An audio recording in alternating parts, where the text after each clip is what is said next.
Hello नमस्कार सभी साथियों का स्वागत। तो आज अपन बात करेंगे मैथ्स के अति महत्वपूर्ण क्वेश्चनों के बारे में जो लगभग हर एग्ज़ाम में पूछे जाते हैं और एग्ज़ाम में बार बार रिपीट होते हैं। उन प्रश्नों का अपन आज सॉल्यूशन करेंगे। तो आज की क्लास का फर्स्ट क्वेश्चन है अपना, परिमेय और अपरिमेय संख्या का गुणनफल खालिस्तान है। ए ऑप्शन में दे रखा है आपको, कभी परिमेय संख्या और कभी अपरिमेय संख्या। सेकंड ऑप्शन में दे रखा है हमेशा एक अपरिमेय संख्या। थर्ड ऑप्शन में आपको दे रखा है हमेशा एक परिमेय संख्या। और फोर्थ ऑप्शन में दे रखा है हमेशा एक पूर्णांक। तो अपने को सबसे पहले तो ये ध्यान करना है कि पूछा क्या है। अपने को पूछा यह है कि परिमेय संख्या और अपरिमेय संख्या, यानी परिमेय संख्या इंटू अपरिमेय संख्या का जो गुणनफल होता है वो हमेशा क्या होता है। और उसका साथियों आपको पता है हमेशा आपके जो गुणनफल है वो होता है अपरिमेय संख्या। क्या होता है भाई? अपरिमेय संख्या। कहने का मतलब ये है चाहे आपके परिमेय संख्या हो और अपरिमेय संख्या को आपस में अपन अगर गुणा करते हैं तो हमेशा ध्यान रखना, हमेशा आपके जो फाइनली आएंगे आंसर वो होगी एक प्रकार से अपरिमेय संख्या। तो कभी भी आपको ऐसा क्वेश्चन एग्जाम में गलत नहीं करना है कि परिमेय संख्या अपरिमेय संख्या आ सकता है यहाँ पर, और यहाँ पर यह भी आ सकता है कि अपरिमेय संख्या और परिमेय संख्या को आपस में अगर गुणा करते हैं तो फाइनली आंसर क्या मिलता है अपने को? तो फाइनली आंसर अपने को मिलता है अपरिमेय संख्या। चलते हैं नेक्स्ट क्वेश्चन पे। अगला क्वेश्चन है आपका, ARISE शब्द के अक्षरों को कितनी बार व्यवस्थित किया जा सकता है? ये अपने को पूछा है कि जो आपके शब्द दे रखा है ARISE यानी ARISE, ये अपने को शब्द दे रखा है, इसको अपन पूछा है कितनी बार व्यवस्थित किया जा सकता है। कहने का मतलब है कितनी बार तोड़ मरोड़ कर इसको पेश किया जा सकता है। सबसे पहले तो आपको बता दूं साथियों, जो अपने को शब्द दे रखा है उसकी व्यवस्थीकरण की कितनी स्थितियां बन सकती है, यानी शब्द की व्यवस्थीकरण की स्थितियां, शब्द के व्यवस्थीकरण की स्थितियां कितनी बन सकती है टोटल। तो देखें कितने अक्षर का है शब्द, 5 अक्षर का है। वैसे आपको बता दूं साथियों, इसकी टोटल आपके व्यवस्थीकरण की जो स्थितियां हैं वो बन जाएगी 51। कितनी बन जाएगी भाई? 51 बार इस शब्द को अपन व्यवस्थित लिख सकते हैं। तो इस प्रकार से अब अपन चलते हैं क्वेश्चन पे। कहने का मतलब है कि कितनी बार व्यवस्थित किया जा सकता है ARISE। तो इसमें टोटल आपके कितने वर्ड हैं? तो आपको बता दूं इसमें टोटल आपके वर्ड दे रखे हैं 5। तो 5 वर्ड अगर किसी शब्द में अगर अपने को दे रखे हो तो उसकी अपने को अगर टोटल स्थितियां पूछे तो आपको क्या करना है? बिल्कुल वापस रिवर्स चलना है। 5 इंटू 4 इंटू 3 इंटू 2 इंटू 1। तो 5 को 4 से गुणा किया 20, 20 को 3 से गुणा किया, करो देखें भाई कितने हो जाते हैं? 60 हो जाते हैं। वापस 60 को 2 से गुणा किया 120 हो जाएंगे, और 120 को अपन ने 1 से गुणा करेंगे तो बिल्कुल कोई किसी प्रकार का चेंजेज नहीं होगा। तो देखें किस ऑप्शन में 120 आंसर दे रखा है? क्या बिल्कुल दे रखा है? किस ऑप्शन में? थर्ड ऑप्शन में। कहने का मतलब है कोई भी अगर अपने 5 वर्ड का शब्द है उसको अपने को पूछा जाए कि कितनी बार व्यवस्थित किया जा सकता है, तो आपको करना है 5 इंटू 4 इंटू 3 इंटू 2 इंटू 1, और इसका फाइनल आंसर अपने आ जाएगा 120 बार अपन क्या कर सकते हैं? व्यवस्थित कर सकते हैं। तो उम्मीद के साथ कह सकता हूं साथियों बिल्कुल 100% ये जो सवाल है आपको समझ में आया है। चलते हैं नेक्स्ट क्वेश्चन पे। अगला क्वेश्चन है आपका, एक त्रिभुज की परिधि अपने को दे रखा है 600 मीटर। कहने का मतलब है कोई त्रिभुज है उसकी परिधि अपने को दे रखा है 600 मीटर। यदि भुजाओं का अनुपात 12:13:15 हो तो सबसे लंबी भुजा ज्ञात करनी है कि सबसे लंबी भुजा क्या होगी। तो सबसे पहले तो अपने को दे क्या रखा है, अपने को दे रखा है परिधि। परिधि का मान कितना है भाई, परिधि का मान अपने को दे रखा है 600 मीटर। जो 600 मीटर है मान लिया सभी भुजाओं के बराबर है, ये तो चीज़ आपको पता ही है।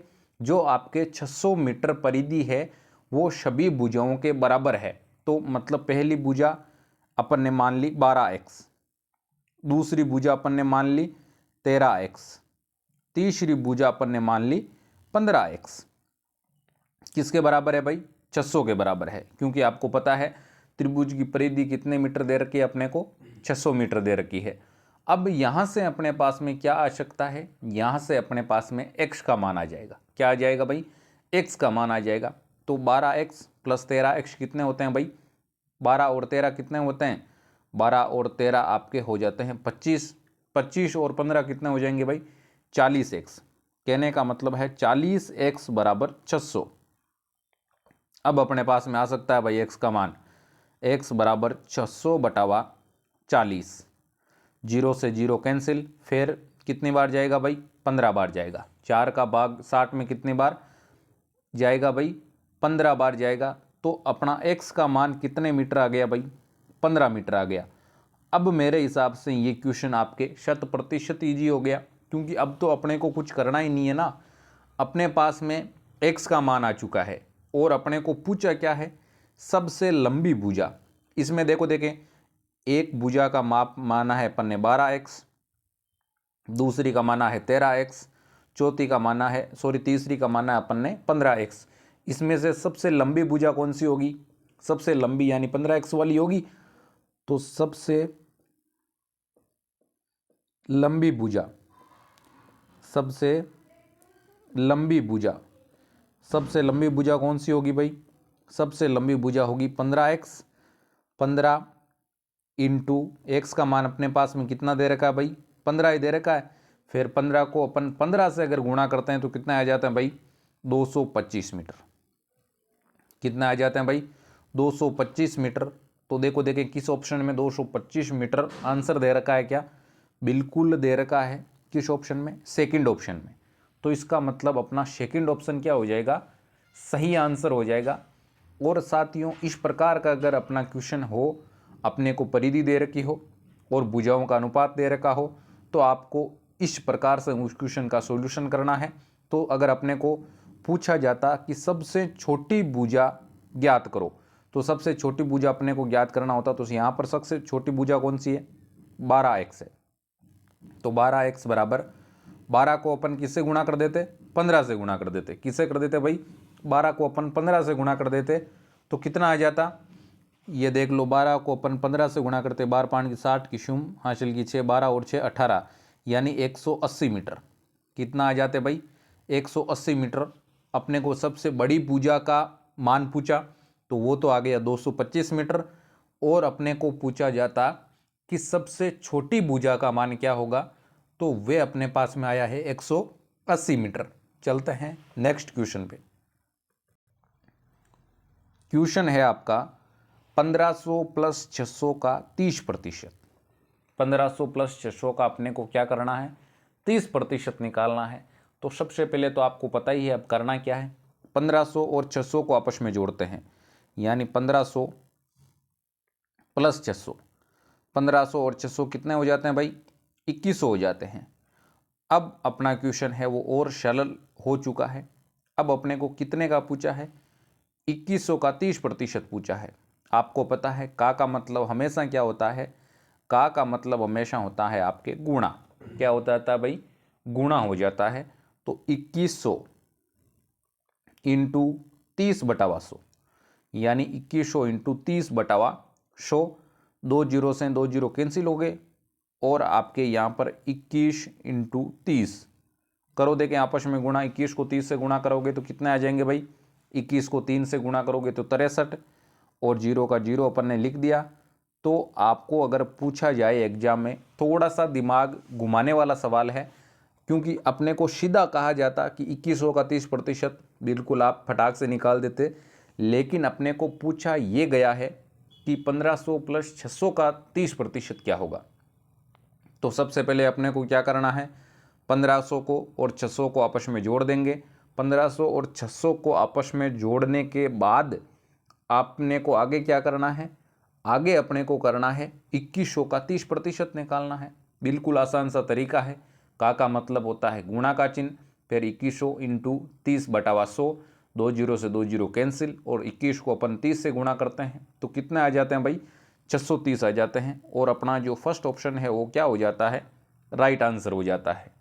चलते हैं नेक्स्ट क्वेश्चन पे।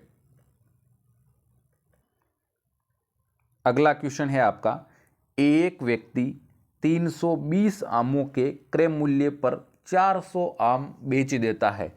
कहने का मतलब है कोई व्यक्ति है 320 आमों के क्रय मूल्य पर वे कितने आम बेच देता है, यानी 400 आमों का विक्रय मूल्य किसके बराबर हो जाएगा, 320 आमों के क्रय मूल्य के बराबर हो जाएगा।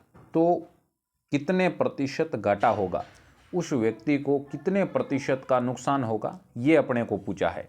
यानी 320 आमों का क्रय मूल्य, 320 आमों का क्रय मूल्य किसके बराबर हो जाएगा, आमों का क्रय मूल्य, 320 आमों का क्रय मूल्य किसके बराबर हो जाएगा भाई, ये हो जाएगा आपके 400 आमों का, 400 आमों का विक्रय मूल्य के बराबर। यानी अपने को क्वेश्चन में ये बताया गया है कि 320 आमों के क्रय मूल्य पर 400 आम बेच दिया जाए। कहने का मतलब है 320 आमों का क्रय मूल्य किसके बराबर हो जाएगा भाई, 320 आमों का क्रय मूल्य हो जाएगा 400 आमों के विक्रय मूल्य के बराबर। तो ये इधर गुणा में है और ये दूसरी तरफ किस में है, ये भी गुणा में है। तो इसको संख्याओं को अपन एक प्रकार कर देते हैं, तो अपना क्या हो जाएगा, विक्रय मूल्य बटावा क्रय मूल्य, विक्रय मूल्य बटावा क्रय मूल्य, विक्रय मूल्य बटावा क्रय मूल्य का मान क्या हो जाएगा अपने पास में, विक्रय मूल्य 320 और क्रय मूल्य के सामने क्या आ जाएगा, 400 आ जाएगा। कहने का मतलब है विक्रय मूल्य बटावा क्रय मूल्य बराबर 320 बटावा 400। अब अपने को पूछा है लाभ प्रतिशत नहीं, अपने को पूछा है हानि प्रतिशत, यानी कितने प्रतिशत की इसको हानि होगी। तो लाभ या हानि प्रतिशत का आपको मैं फॉर्मूला बता दूं भाई। पहले हानि प्रतिशत हो चाहे लाभ प्रतिशत हो, हानि प्रतिशत हो चाहे आपके लाभ प्रतिशत हो, इसका फॉर्मूला होता है आपके विक्रय मूल्य बटावा क्रय मूल्य इंटू 100 माइनस के 10, और इस पूरे के प्रतिशत लगेगा भाई, इस पूरे के क्या लगेगा भाई, प्रतिशत लगेगा। फिर यहाँ देखो विक्रय मूल्य बटावा क्रय मूल्य अपने पास में मान दे रखा है 320 बटावा 400, और उसके बाद में इंटू 100 और माइनस के यहाँ पर 100 और पूरे का प्रतिशत, ये आप ध्यान रखना, प्रतिशत अपने को पूरे का लगाना है। तो इस जीरो से ये 2 जीरो कैंसिल कर दो भाई, 32 से कितनी बार कटेगा भाई, 8 चौक 32, 8 बार, यानी आपके 80 माइनस के 100 और बार प्रतिशत का चिन्ह, 80 में से 100 इस बिल्कुल 100 से निकाल दो तो माइनस के 20% आ जाएगा। अब आपके दिमाग में यहाँ से ही आ जाना चाहिए कि माइनस अगर संख्या के सामने है तो इसका मतलब यहाँ अपने को क्या हुआ है, यहाँ हमारे को हुआ है नुकसान। बिल्कुल भाई, क्या हुआ है, यहाँ अपने को हुआ है नुकसान। तो नुकसान हुआ कितने प्रतिशत का है, नुकसान हुआ है आपके 20% का। ये आपने सोच लिया होगा कि 20% का अपने यहाँ क्या हो गया, नुकसान हो गया। तो इसका मतलब अपना सही आंसर क्या हो जाएगा, सही आंसर हो जाएगा अपना फोर्थ ऑप्शन। कौन सा ऑप्शन भाई, फोर्थ ऑप्शन सही आंसर हो जाएगा। इस प्रकार से अपने को कोई भी ऐसा क्वेश्चन दे रखा हो तो बिल्कुल जैसा क्वेश्चन अपने को बोला जा रहा है वैसे वैसे अपने को करेंगे तो 100% आंसर है अपना राइट आएगा। तो साथियों, उम्मीद के साथ मैं कह सकता हूं कि आज की क्लास के जो सारे के सारे क्वेश्चन थे वो एग्जाम की दृष्टि से इम्पोर्टेंट भी है और वो 100% आपको समझ में आ चुके हैं। फिर भी अगर मान लो कोई क्वेश्चन में अगर किसी प्रकार की दिक्कत हो आपको, तो ज़रूर आप कमेंट बॉक्स में कमेंट कर सकते हो। नेक्स्ट वीडियो जब भी आएगा तब आपका कन्फ्यूजन है वो सबसे पहले क्लियर कर दिया जाएगा। एक छोटी सी उम्मीद हमारी भी आपसे रहती है कि इस वीडियो को लाइक करें, चैनल को सब्सक्राइब करें और इस वीडियो को जितना हो सके उतना अपने साथियों के साथ शेयर ज़रूर करें। जितना ज़्यादा आप इस वीडियो को शेयर करोगे उतना ज़्यादा हमारा मोटिवेशन बढ़ेगा और हम बेहतर से बेहतर क्वेश्चन और बेहतर से बेहतर ट्रिक लाने का प्रयास करते रहेंगे।